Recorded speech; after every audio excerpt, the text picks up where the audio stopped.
కాబట్టి నేను నిజంగా ఈరోజు బాధ అనిపిస్తూ ఉంది. విద్యార్థుల ఒక బాధ చూస్తూ ఉంటే, రైతుల ఒక బాధ చూస్తూ ఉంటే, ఇది నేను చెప్పాల్సింది ఇది total Congress government has failed in all front అని చెప్పేసి నేను ఈరోజు భావిస్తూ ఉన్నాను. మై సైడ్ కాళేశ్వరం అన్నీ కూడా ఓల్డ్ అయిపోయినాయి.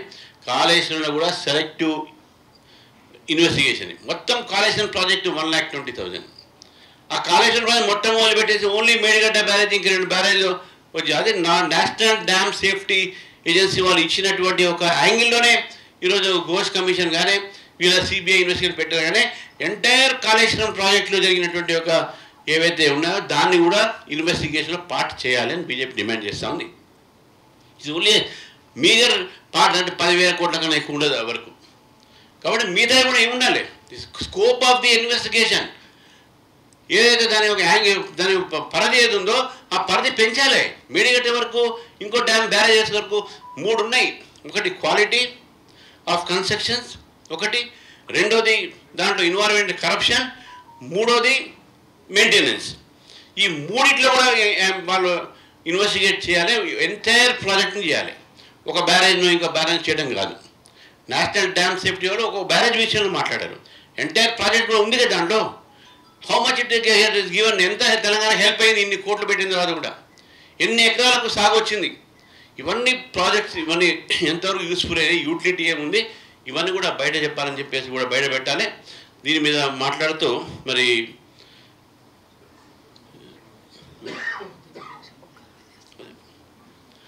ఇవన్నీ ఇప్పుడు నేను ఇంతకుముందు ఆ స్కీమ్స్ చెప్పినప్పుడు వృద్ధాప్య పెన్షన్ ఇంకా రావడం 4,000 అన్నారు. రిటైర్మెంట్ అయినటువంటి గవర్నమెంట్ ఎంప్లాయీకు 18 నెలల నుంచి వాళ్ళకు పెన్షన్స్ రావాలి, రిటైర్మెంట్ బెనిఫిట్స్ రావట్లేదు. బెనిఫిషరీస్కు వాళ్ళకు రావాల్సినటువంటి ఒక ఏవైతే వికలాంగులకు సంబంధించినటువంటి ఒక బెనిఫిట్ అయితే ఏంది, లేకుంటే వృద్ధాప్య ఒక రావాల్సిన మంత్లీ బెనిఫిట్స్ అయితే ఏంది, బంగారం తులం బంగారం పెళ్ళి ఇవ్వడం ఏది, ఇవన్నీ కూడా మర్చిపోయి ఇవన్నీ అడిగి నేను మెయిన్గా ఇవన్నీ కాన్సన్ట్రేట్ ఆన్ 2-3 సబ్జెక్ట్స్. ఇవన్నీ కూడా ఆలోచిస్తే కాంగ్రెస్ ఫెయిల్యూర్స్ మొత్తం తడాకలు తీయాల్సి వస్తుంది వాళ్ళది. కాబట్టి I'm not going in to all those issues. నేను ఫస్ట్ ఏం చెప్తున్నాం, అక్రమాల కట్టడాలు కానీ ఎఫ్టీఎల్ మీద కట్టడాలు కానీ ఎవరు కూడా BJP will never allow such.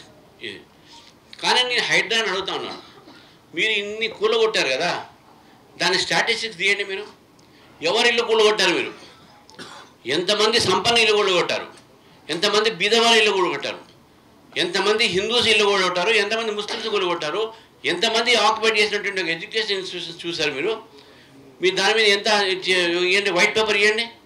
I'm asking Hydraa today to give white paper on all these demolitions. మీరు ఎన్ని ఇల్లు కూలగొట్టారు, ఎవరి ఇల్లు కూలగొట్టారు. కాబట్టి Hydraa was used for what purpose we don't know. ఇన్ని ప్రొటెక్షన్ అయింది, ఇన్ని డిమాలిషన్ అయిన తర్వాత హూజ్ హౌస్ బిన్ డిమాలిష్డ్. మీరు ఓల్డ్ సిటీలో ఉన్నాయి తలాప్ కట్ట దగ్గర, తలాప్ పేరే తలాప్ కట్ట, అన్నీ అవి ఎఫ్టీఎల్. మీరు పోయింది అక్కడే ఎప్పుడైనా సర్వే చేశారు? అక్కడ చేయలేదు. ఎక్కడ చేశారు మీరు?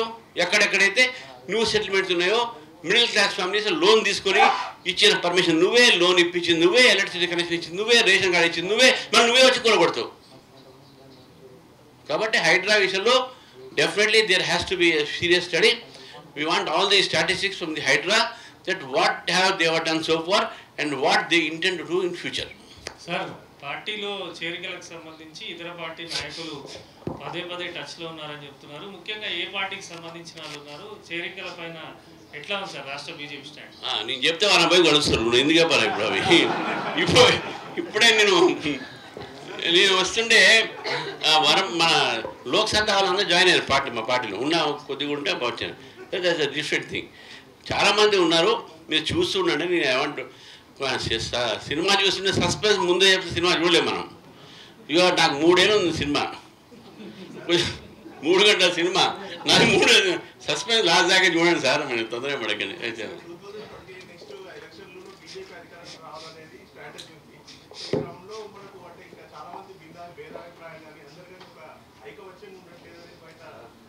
ఏం దాంట్లో ఏం లేదు, we are all one sir, we are all one. ఎంపీలు కానీ కొంతమంది మీరు మా ఎంపీల మీద ఎమ్మెల్యే మీద అనుమానం పడకండి. విశ్వేశ్వరరెడ్డి గారు వచ్చి మన ఆఫీస్ లోనే ఫుట్బాల్ ఇచ్చినాక ఇట్లా అనే ఒక అంశం ఇది అంటే భిన్నాభిప్రాయాలు. సో అందరినీ ఏకతాటి మీద నాతో అన్నది ఏంటంటే అన్న మనం రేవంత్ తోని ఫుట్బాల్ ఆడాలన్నా ఇట్లా అని అన్నాను నాతో. మీరు మీ ఉద్దేశం నాకే తెలియదు ఏమన్నాడు. మీరంటే ఇప్పుడు పర్సెప్షన్ చాలా ఉంటాయి, ఏదైనా అనుకోవచ్చు మనం. రేపు నేను క్రికెట్ వికెట్ తీసుకోవద్దు దాని మీద కూడా చాలా ఉంటాయి. ఫుట్బాల్ ఆడుతున్నారు అనే సంగీతం అట్లేం లేదు అని మా ఇది respected leader of our party. నాకు sir Venkat sir big TV ఇక్కడ లెఫ్ట్ సైడ్ సార్ కాళేశ్వరం నిర్మాణము గత ప్రభుత్వంలో కాళేశ్వరం నిర్మించి 1,00,000 కోట్ల రూపాయలు అవినీతిమయమైంది అనేది తెలుస్తుంది. ప్రస్తుత కాంగ్రెస్ ప్రభుత్వము అదే తుమ్మిడిహెట్టి దగ్గర ప్రాణహిత చేవేళ్ళ నిర్వహిస్తామని కాంగ్రెస్ పార్టీ చెప్తోంది. దాని మీద మీ పార్టీ వైఖరి ఏంటి సార్? వాళ్ళు డిపిఆర్ ఇచ్చిన తర్వాత దాన్ని మొత్తం వీళ్ళు అడిగింది ఇప్పుడు అంతే. మహారాష్ట్ర గవర్నమెంట్తో వాళ్ళు పర్మిషన్ అడిగారు. అప్పుడు వాళ్ళు ఎంత హైటు, ఏ లెంత్, ఏం అలైన్మెంట్స్ ఇవన్నీ. ఎందుకంటే ఈ కాంగ్రెస్ ప్రభుత్వాన్ని నమ్మడానికి వీల్లేదు. ప్రాణహిత చేవడ అప్పుడు స్టార్ట్ చేశారు, అట్నే ఉండిపోయింది. ఇప్పుడు కూడా చేవడ దగ్గర మా బండారు దత్త దగ్గర చెట్టు నాటిన అక్కడ మీరు పోయి చూడండి. ఆ చెట్టు బ్రహ్మాండంగా లేచింది, కానీ అక్కడ ఏం కాలే. అక్కడ ఆ ప్రాణహిత చిన్న కెనాలు ఎక్కడ దాకా వచ్చినాయి.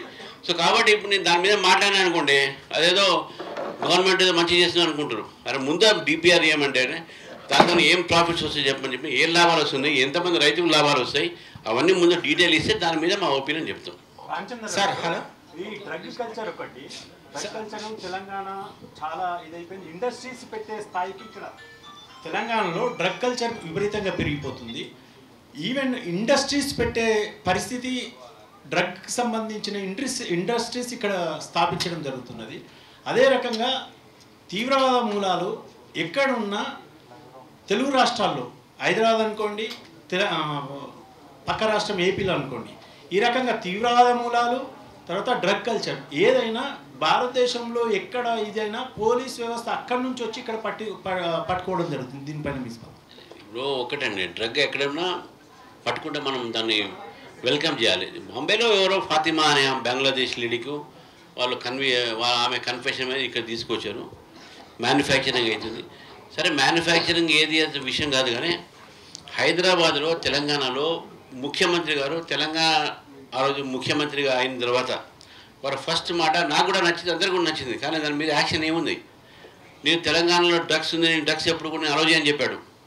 కానీ ఇప్పుడు ఎంత కన్జంప్షన్ పెరుగుతుంది, ఎన్ని ఫ్యాక్టరీస్ బయట వస్తున్నాయి, ఎంతమంది పట్టుబడతా ఉన్నారు, ఒక్కసారి ఆలోచించండి మీరు. నేను అడ్వకేట్గా చెప్తున్నాను, మాకు రోజుకు 1-2 డ్రగ్స్ కేసెస్ వస్తున్నాయి daily.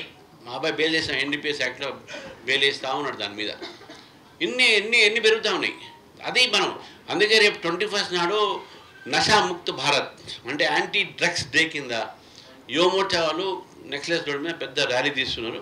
Marathon run, not rally, it's run, marathon run. So drugs has to be controlled.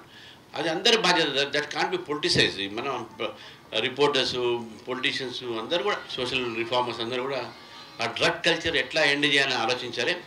Factories అన్నప్పుడు కొన్ని ఫ్యాక్టరీస్ మూతపడితే దానికి లీజ్కి ఇస్తున్నారు కొంతమంది ఇటువంటి వాళ్ళకు. ఆ లీజ్ ఇచ్చేటప్పుడు జాగ్రత్త ఉంటాం. మొన్న పట్టుబడినంత కూడా ఒక లీజ్, అది it is leased factory by these drug manufacturers. So ఇది చాలా డేంజర్. మన ఒక తరాన్ని మనం కంప్లీట్ కోల్పోతాం ఈ అలవాటు వస్తే. కాబట్టి మనం అందరం జాగ్రత్త ఉండాలి. We have to support the law enforcing agencies in controlling the drug abuses.